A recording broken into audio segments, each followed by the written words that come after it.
سورہ شعراء نورلسم سپارہ آیت نمبر 160 دیزینا اللہ تعالی شپگم واقعہ و دلیل نقلی ذکر کئی واقعہ لوط علیہ السلام. لوط علیہ السلام داد ابراہیم علیہ السلام مرارو او دی بیا صدوم علاقه ته تللی و هجرت کړی او ما د صدوم علاقه ته دی بیا پیغمبر او نبی جوړ کړی شوی. دی دا خاندان نه نو د صدوم والا رشتہ دار نو او قرآن ورته وی اذ قال لهم اخوهم لوط کله چې ویل لهم دیتا اخوهم رور د دی لوط علیہ السلام دا رورې چې ورته ویلې دي دا په دې بنیاد باندې چې د علاقې نه واده کړو دغلته اسکرګانې وه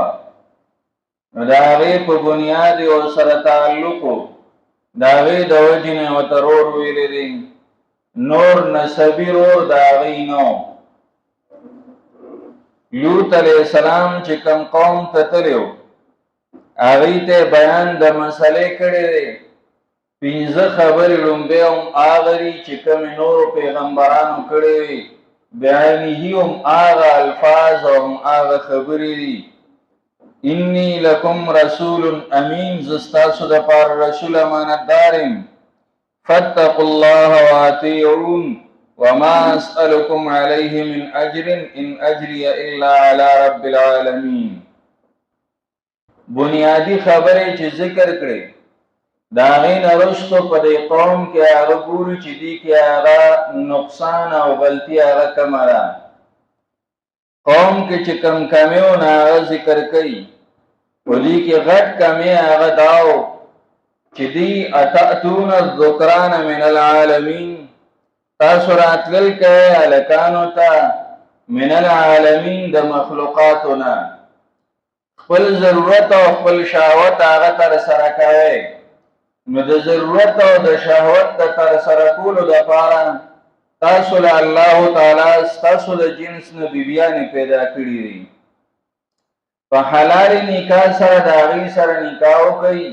او خپل هغه ضرورت پوره کوئ. الله تعالی به تنه اولاد هم درکړي شهوت به دې هم برابر شي او کور به هم آباد شي او نسل به هم چې نامه په وړاندې باندې لاړ شي. دا تاسو چې کوم کار کوئ چې تأتون الذکران تاسو راتلل کوئ هلکانو ته من العالمین د مخلوقاتو نه دا په دې کې غټه غلطي وه او دوی چې په دې باندې راوړي نو دا شیطان راوړي. شیطان یو ځل هغه د ښکلي هلک په شکل کې راغلی او دوی ته یو کس ته ووایي راځه ما سره چې نو هغه بدکاري وکړه هغه ورسره بدکاري وکړه هغه خبره چې نو خوره شوه او دغه خلک هغه په دې غم باندې چې نو هغه اخته شو. د دې څیزونو د دې مختلف صورتونه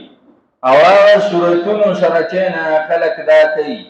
غټه غلطي هغه په دې کې زمونږ د مشرانو ده د مور او پلار ده. مور او پلار هغه د خپل بچي هغه خیال نه ساتي. ستا بچي سره غټ موبایل دی یا ستا بچي سره چې نه پیسې دي ته ورله چې د ورځې 50 روپۍ ورکې او هغه سره په جیب کې 1500 روپۍ پرتې دي. ستا دې بچي سره دا 1500 روپۍ د کمې راغلي تا ترې نه دا تپوس کړی دی. ستا دا بچی هغه د ماسخوتنې ناوخته کور ته راځي تا دې دا تپوس کړی دی چې بچی ته کوم ځای ګرځې. ستا بچی هغه چې نو د ماسپښینې هغه په کور کې نه وي تا دې نه دا تپوس کړی دی بچی ته چېرته یا فرض که سکول ته تللی دی او چې د سکول نه راځي نو چوټي هغه 1 بجه کېږي او هغه په 2 په 3 بجې هغه کور ته راغی تا دې نه چېرته دا تپوس کړی دی چې بچی ته ولې ناوخته راغلی تاسو کولو شو پورې دا تپوس ته نه کې چې دا تپوس ته نه کې ستا اولاد چې نه هغه خرابېږي. ستا ماشوم بچی دی ګیره چې نه په مخ باندې نه راغلی او هغه د ځان نه غټ هلکانو سره چې دی نه هغه ګرځي او ته یې ښه وینې، ته ولې نه منع کوې؟ ته ولې چې نه هغه د سره دا پرېږدې؟ شیخ زکریا رحمه الله لوی شیخ الحدیث هغه تېر شوی دی، فضایل اعمال یې چې لیکلی دی، هغه وایي زما پلار هغه زما دومره نګهباني کوله چې زه به په مونځ کې د مازدیګر مونځ کې به طور مثال د یو کس سره ولاړم، نو ما ته دا اجازت نه و چې د ماښام په مونځ کې همغه کس سره ودرېږم. که چېرته زه به ودرېدلی وم او پلار به مې راغی نو زما به سټ و د هغه به لاس و اول به ووالم او بیا د هغې نه وروسته به یې راونیوم وایي ته رستو شه، ته خو مازدیګر هم د سره ولاړې، اوس ماښام ورسره ولې ولاړې؟ دومره پورې هغه احتیاط. ما او تا چې نو د بچي خیال نه دی ساتلی، د هغې د وجې نه چې دی نو بچي هغه اواره شو، هغه د پردو خلکو چې نه هغه په لاس کې راغی او هغه په داسې ګن باندې هغه ککړ شو چې د هغه سمیدل هغه چې اوس انتهایي مشکل شو. وګورئ په چمګاون کې، وګورئ چې نه هغه په محله کې کشران هغه د مشرانو سره ناسته پاسته کوي، نوجوانان بیګیره هغه د غټو سره ناسته پاسته کوي، نه ورته چې نه مولوي صاحب څه ویلی شي او نه ورته استاد څه ویلی شي، که څه ورته وایي هغه له جنګ کتلي وي نو، او پلار یا تره او کاکا او ماما هغه په دې باندې غم غرض کوي نه چېرې دا څه روان دي. دا هغه چې دی نو پلیتي ده چې دا کله په معاشره کې راشي هغه معاشره تباه کېږي،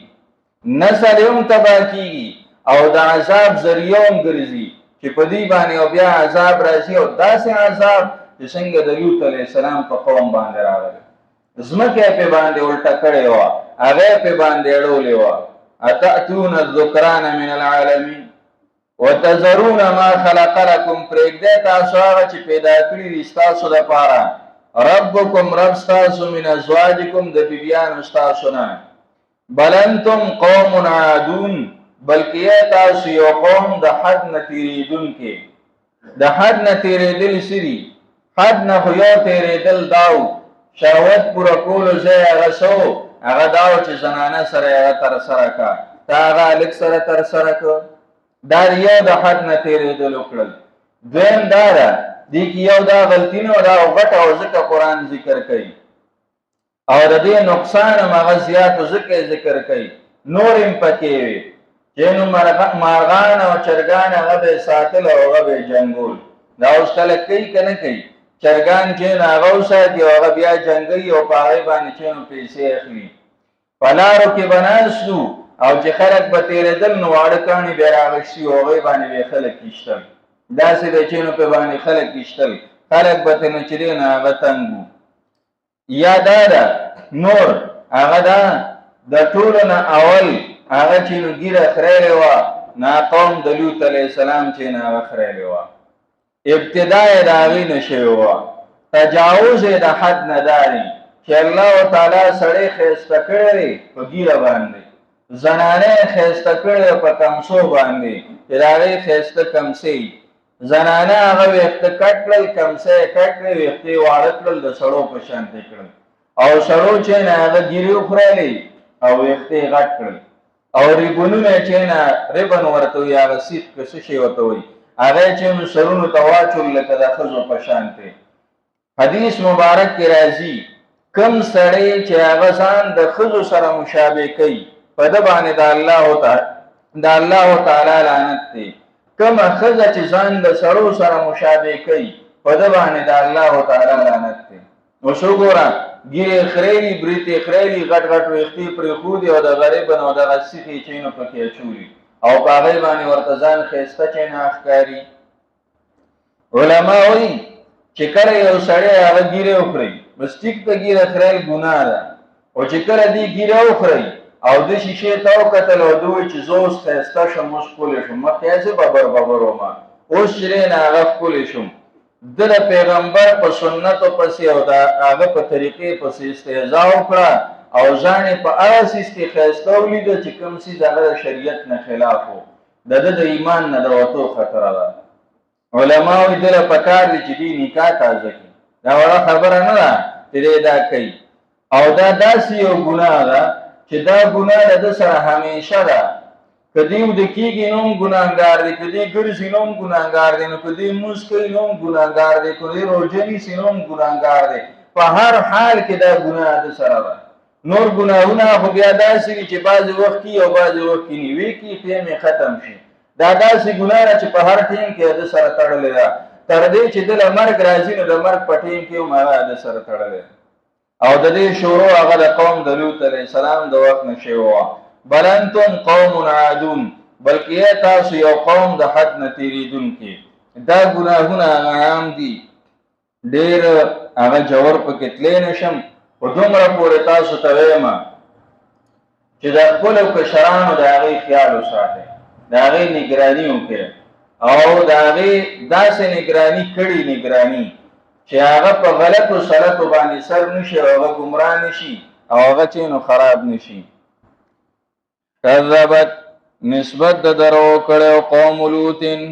قوم د لوط علیه السلام المرسلین پیغمبرانو ته، اذ قال لهم کله چې ویل دي ته اخوهم یو د دوی نه لوط علیه السلام، الا تتقون تاسو نه یریږئ د الله نه، انی لکم یقینا زه ستاسو دپاره رسول امین رسول امانتدار یم، فاتقوا الله او یریږئ د الله نه، واطیعوني او زما تابعداري وکړئ. وما اسألکم نه غواړم ستاسو نه علیه په دې باندې من اجر څه مزدوري، ان اجریه نه د مزدوري زما الا علی رب العالمین مگر په پالونکي د مخلوقاتو. اتأتون الذکران تاسو راتلل کوئ لکانو ته من العالمین د مخلوقاتنا، وتذرون پرېږدئ ما خلق لکم هغه چې پیدا کړي دي ستاسو دپاره ربکم رب ستاسو، من ازواجکم د بیبیانو ستاسو نه، بل انتم قوم عادون بلکې تاسو یو قوم د حد نه